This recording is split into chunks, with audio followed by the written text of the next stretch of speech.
This is how you reach your goals. Welcome to Strong for Life Live. Today, we've got a few things to talk about, but first things first, let's grow this. There's been great growth in the group. It's awesome to see all these new people.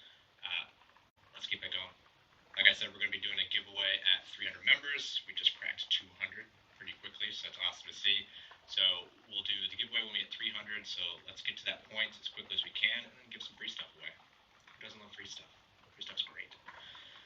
Uh, Anyhow, let's have a look at today's discussion. So let's have a think about accountability, and really the most important thing in reaching your goals is accountability. How do we make sure we stay on track? And accountability is one of the most important things. So the poll this week was a really open one. Do you have a system of accountability for your personal goals, and how does it work for you? And how does it work for you could be interpreted a few different ways. First of all, it means, is it working for you? And also, how well is it working for you? Few people, most people have a system.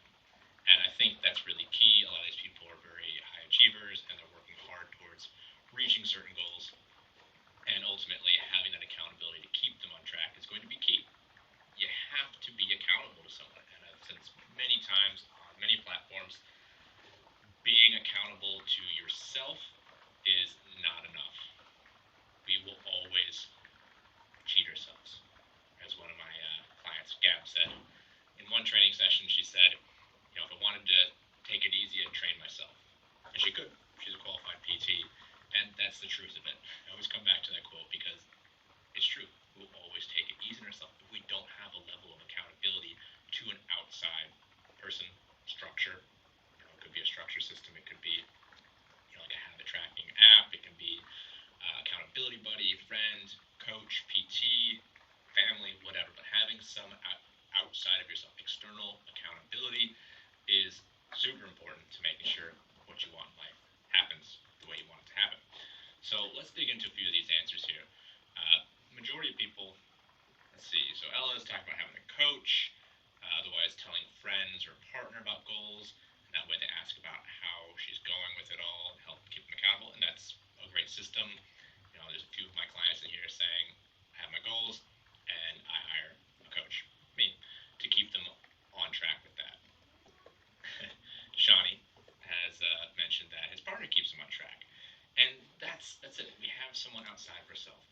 And I was having a chat with a friend recently who is trying to accomplish some goals, weight loss goals, and she's done this many times. She's attempted and always falls off the bandwagon and then disappears from social media for a while and then comes back and tries it again. Well, how are you going to do this differently? What's keeping you on track? Dedication, discipline, willpower. You're not David Goggins. I keep coming back to that, but you're not. And that ain't going to do it, especially in the long term. Short term, some people can do it. But ultimately, if there's not something outside of yourself, you're going to cheat yourself. So my suggestion was create a wager. It's one of my favorite ones. If you're trying to do something without professional help, if you're trying to accomplish a health and fitness goal and you're unable to hire a coach or professional to keep you on track and make sure you get there, one of my favorite systems is a wager. So find a friend or partner and put some money down, or something else, but money's a good one. Something that you would be very sad about losing. Most people are pretty sad about losing money. So having something that you put on the table and say, I'm going to accomplish this thing on this date. I need you to keep me on track. If I do not accomplish this in the timeline, this chunk of money is yours to do what you want. That doesn't mean you get to use it to buy sorry gifts or use it to take your partner on a date. You have to use it for something selfish. It's pure joy money. And so she's putting aside a set amount of money each week from her paycheck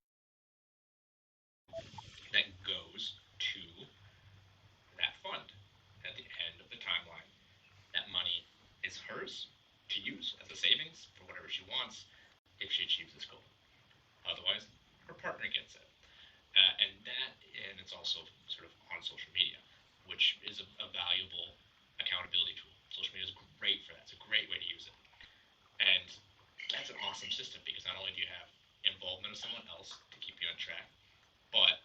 something you don't want to lose. And so that helps you stay accountable because if it's, we talked about this, I think it was last week, goal setting. If we're not creating goals that are timely and measurable and achievable, they're not goals, they're dreams, they're wishes. And it's the same with accountability. If you don't have something on the line, whether it is emotional, someone's going to be disappointed in me and I'll be disappointed in me, whether it's physical or monetary, you have to have stakes. You have to have skin in the game, you have to investment in the process to make it happen. Otherwise, everyone who just wishes they could travel the world would do so. Everyone who just wishes the weight would fall off would do so. You have to have investment, you have to have structure and accountability to make it happen and then maintain it. And so the wager system is a fun one if you stay the course, if you stick to what you're trying to achieve. It's not fun if you lose out on all that.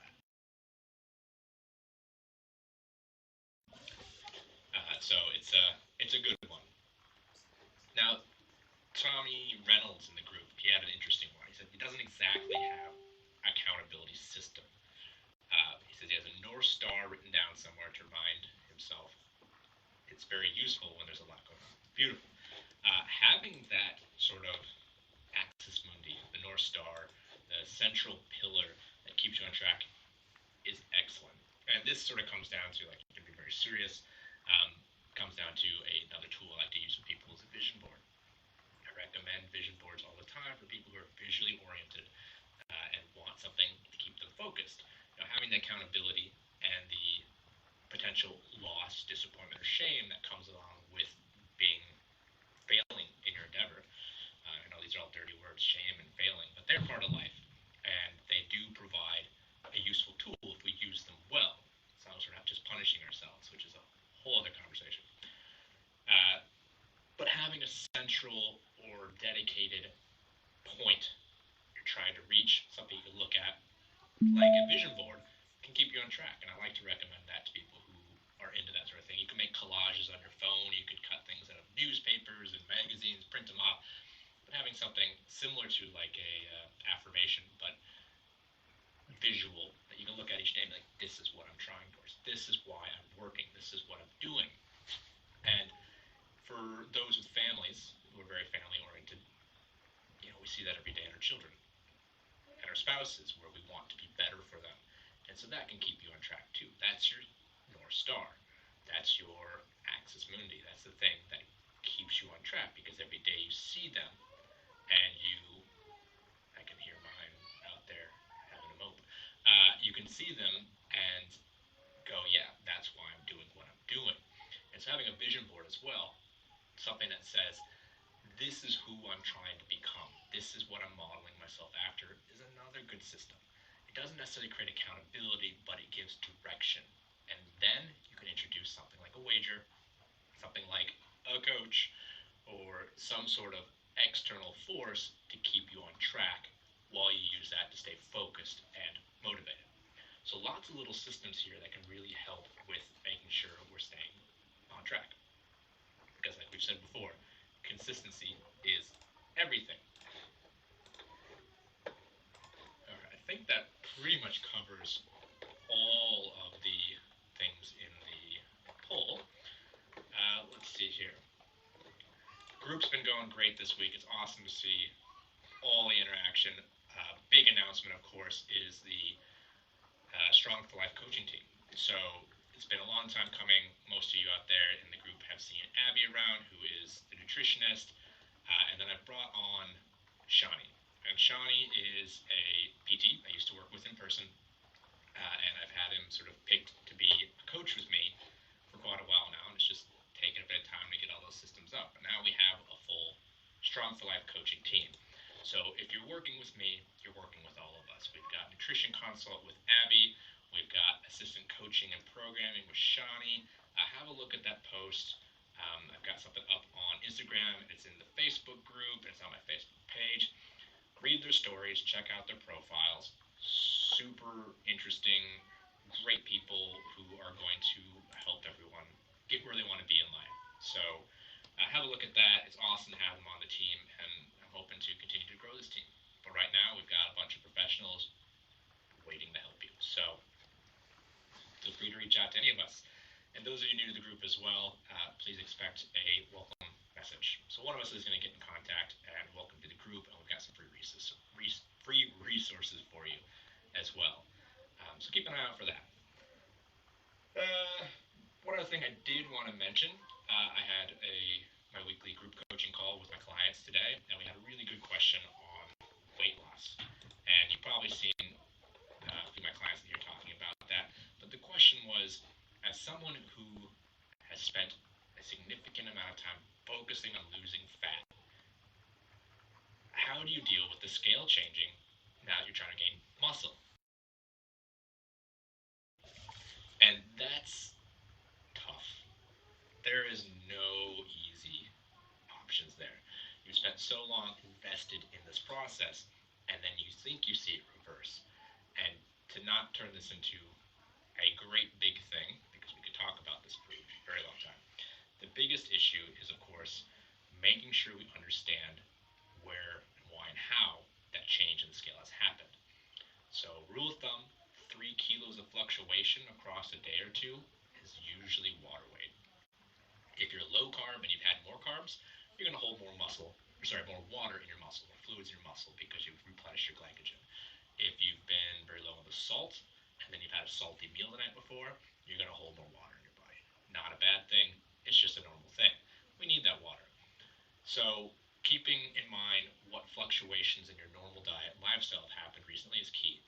But the big thing that I said to this client was, would you be mad if that 3 kilos went to your biceps? And the answer is, of course, no. No one's going to be mad that they've gained 3 kilos in muscle mass. The concern is it's fat. And if it's happened in a week, it's not fat. Unless you're eating an absurd amount of food, you're not going to put that as fat. It's probably water weight fluctuation. And this is why we take multiple measurements across time to gain trends in your weight.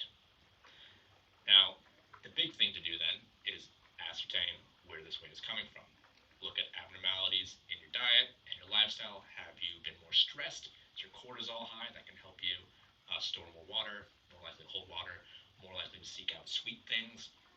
But also check your measurements. If you're not taking measurements, you don't really know what is happening with your body. And I talk about this a lot with new clients. I've talked about it a lot on social media. Take photos, take measurements, check them regularly, because weight on the scale will change depending on your body composition and different goals. But if you're trying to gain muscle mass, you want to see appendage, so arms and legs, that measurement increasing. And if you're losing fat, you typically want to see waist measurement decreasing.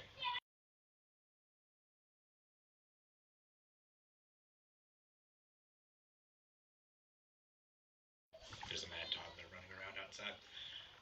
So that's something we have to be very aware of, is that it's hard to change the mindset, but we need to make sure we understand why these fluctuations are happening. So take measurements, take photos, take them regularly. You can take measurements every sort of 3 to 6 weeks is fine. Weight measurements you can take more regularly, and look at trends. Don't look at little spikes.